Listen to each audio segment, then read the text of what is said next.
AC लगाई दियो ना। रईमा presented by SN Music। कमना कह देला फूफी के बेना चोली से छिले पसीना हो। चटर चटर चोली कहता राजा जोबन भइले फूल गेना हो।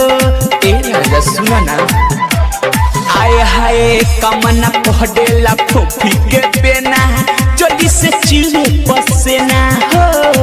चटर चटर चोली कहता राजा जोबन भइले फूल गेना हो। दुख मिटाई दियो ना पलम जी दुख मिटाई दियो ना। दुख मिटाई दियो ना पलम जी दुख मिटाई दियो ना।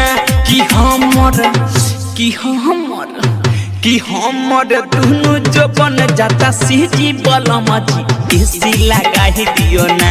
कि हमारा चोली में गरम बा बेसी बलम जी एसी लगाई दियो ना। DJ Sumit Satish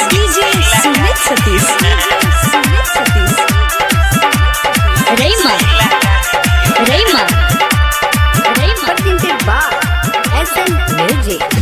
Ajay Chandeshwar राही रामा धारा हो जब लेना ये सिलायब हो।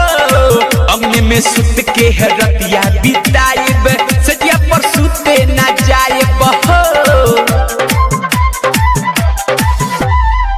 अजय चंदेश्वर पढ़ी पेरे आज हो जब लेना ये सिलायब हो। अग्नि में सुत के